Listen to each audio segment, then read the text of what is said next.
नमस्कार मित्रांनो, माझ्या एम के मॅथ्स माइंड चॅनलवर तुमचं स्वागत. आज आपण TCS IBPS पॅटर्न म्हणजेच बदललेल्या पद्धतीनुसार अंकगणिताची तयारी करून घेणार आहोत. चॅनलवर नवीन आणि पहिल्यांदाच असाल तर सबस्क्राईब करायला विसरू नका. कारण आपण आपल्या चॅनलवर पोलीस भरतीच्या विद्यार्थ्यांची अंकगणिताची तयारी करून घेतो, तसेच छोट्या ट्रिक्सही देतो. चला तर मग सुरुवात करूया. प्रश्न क्रमांक 1.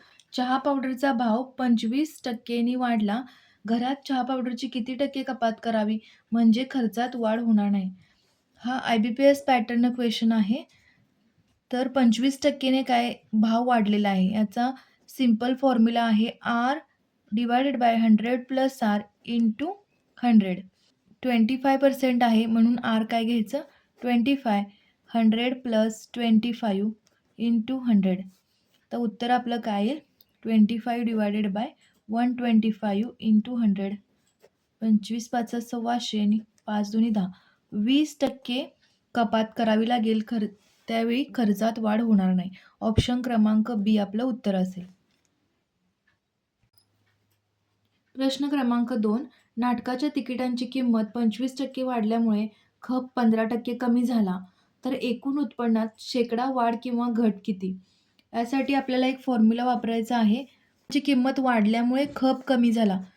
किंमत वाढल्यामुळे खप कमी झाला असा जर प्रश्न असेल तर फॉर्म्युला आहे पर्सेंटेज वाढ किंवा पर्सेंटेज घट काढण्याचा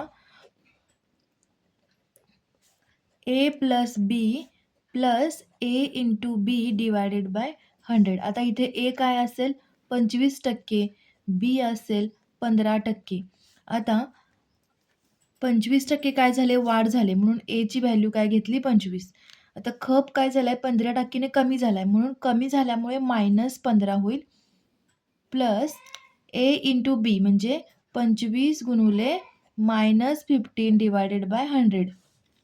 25 वजा 15 किती होईल 10 होईल अधिक 25 गुणुले 15 काय होईल 375 वजा 375 भागिले 100. आता हे अधिक आहे हे वजा आहे हे काय होणार वजा होणार 375 भागिले 100. आता भागिले 100 असल्यामुळे 10 वजा 3.75 आपण करूया कारण हे 100चे 2 शून्य हे 100 घालवायचे असतील तर 3.75 येणार याचं म्हणजे याचं उत्तर काय येईल -3.75 काय होईल 6.25%. आपलं उत्तर प्लसमध्ये आहे त्यामुळे प्लस 6.25% आहे म्हणजेच काय झाली असणार आहे वाढ झाली असणार आहे. ऑप्शन क्रमांक ए आपलं उत्तर असेल. प्रश्न क्रमांक 3. एका वर्तुळाची त्रिज्या शेकडा 30 ने वाढवल्यास क्षेत्रफळ शेकडा कितीने वाढेल? आता क्षेत्रफळ कितीने वाढेल किती पर्सेंटेजने वाढेल असा जर प्रश्न असेल क्षेत्रफळ वाढ पर्सेंटेज वाढ A plus B same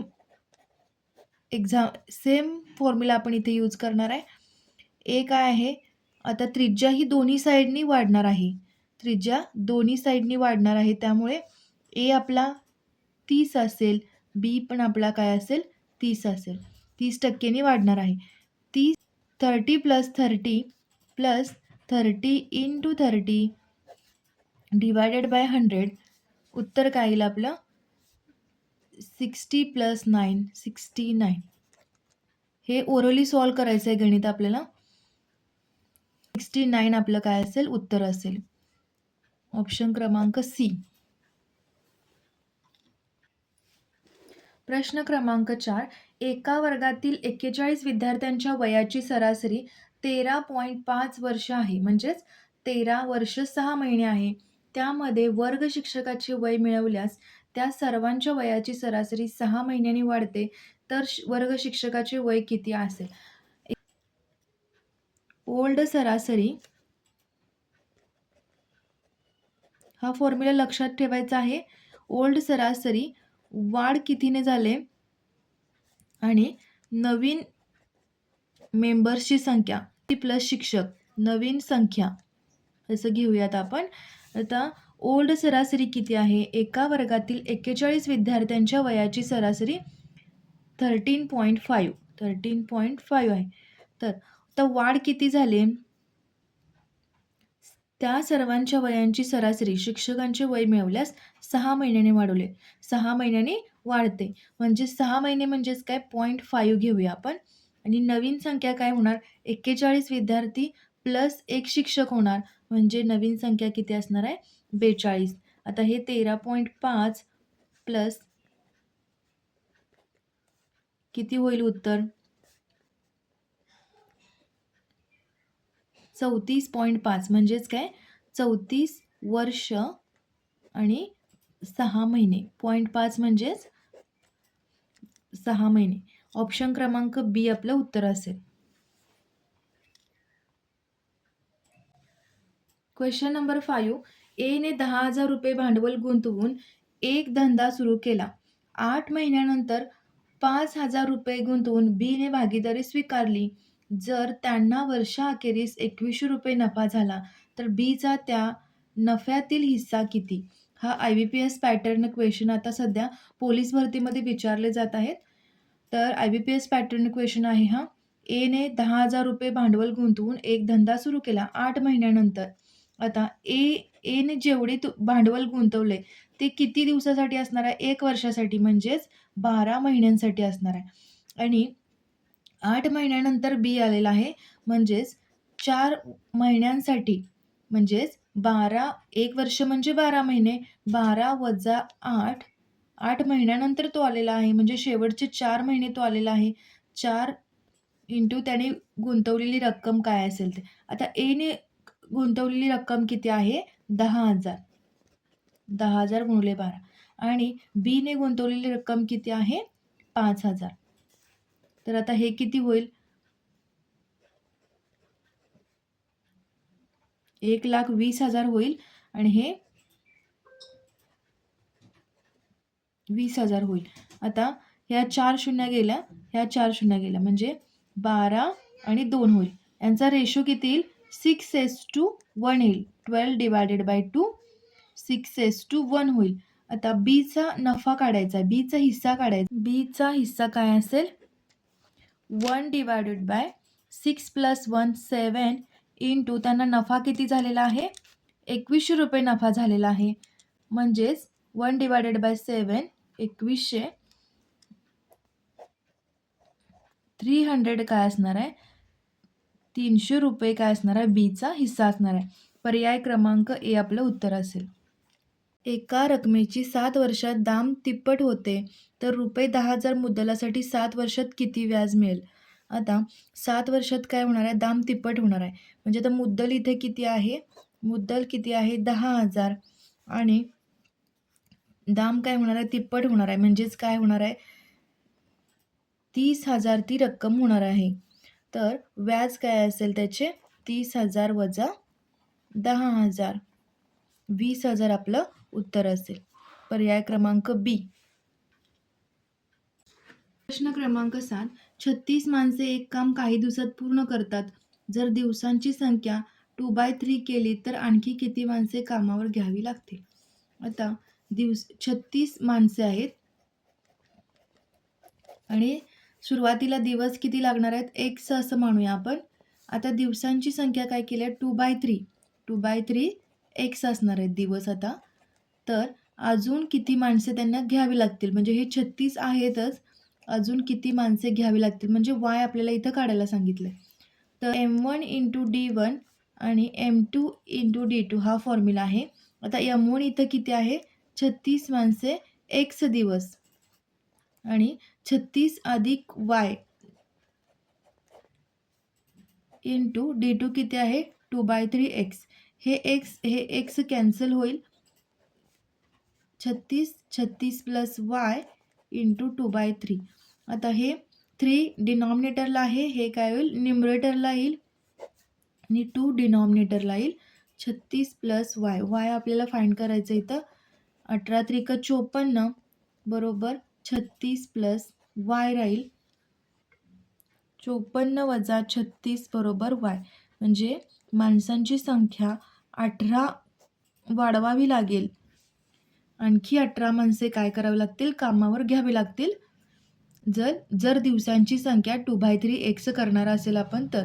option काय असेल 18 माणसे अजून कामावर घ्यावी लागतील. क्रमांक 8. 2 विषयांच्या एका चाचणी परीक्षेत 60% विद्यार्थी गणितात व 65% विद्यार्थी इंग्रजी विषयात उत्तीर्ण झाले व 30% विद्यार्थी दोन्ही विषयात नापास झाले. जर 484 विद्यार्थी दोन्ही विषयात उत्तीर्ण झाले असतील तर त्या परीक्षेत किती विद्यार्थी बसले होते? आता वेन डायग्रामने हा क्वेश्चन आपण सोडवायचा आहे.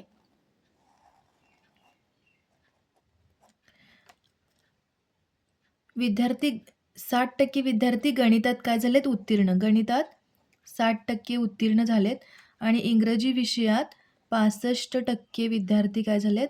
उत्तीर्ण झालेले आहेत, पास झालेले आहेत व 30% विद्यार्थी दोन्ही विषयात काय झालेत? नापास झालेले आहेत. ते विद्यार्थी काय झालेत? दोन्ही विषयात नापास. एका विषयात किंवा दोन्ही विषयात उत्तीर्ण झालेले, म्हणजेच काय म्हणतोय आपण? A intersection B, N of A intersection B, जो हा भाग असेल तो काय असेल? एका विषयात किंवा दोन्ही विषयात उत्तीर्ण झालेले, पास झालेले. आपल्याकडे काय आहे? 30% विद्यार्थी नापास झालेले आहेत. म्हणजेच आता हे ए इंटरसेक्शन बी आपण कसं काढणार? 100 - 30. म्हणजेच काय आलं? 70% विद्यार्थी काय असणार आहेत? एका किंवा दोन्ही विषयात काय झालेले असणार आहेत? ते उत्तीर्ण झालेले असणार आहेत, पास झालेले असणार आहेत. म्हणजेच हा भाग येणार आहे, 70% येणार. त्याने दिलाय 30% विद्यार्थी दोन्ही विषयात नापास.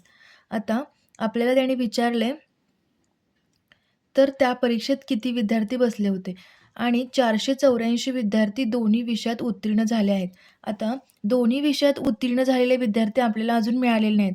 एन ऑफ ए युनियन बी म्हणजेच काय असणार आहेत? दोन्ही विषयात उत्तीर्ण. दोन्ही विषयात उत्तीर्ण. आता एन ऑफ ए युनियन बीचा फॉर्म्युला आहे N of A union B, N of A plus N of B minus N of A intersection B. N of A काय आहे आपल्याकडं? 60% आहे. एन ऑफ बी काय आहे? 65% आहे आणि एन ऑफ ए इंटरसेक्शन बी म्हणजेच एका विषयात किंवा दोन्ही विषयात उत्तीर्ण झालेले 70% आहेत. म्हणजेच काय होईल? 125 वजा 70,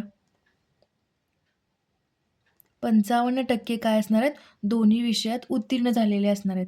आणि दोन्ही विषयात उत्तीर्ण झालेल्यांची संख्या किती दिलेली आहे? 55% म्हणजे 484. तर 100% म्हणजे किती?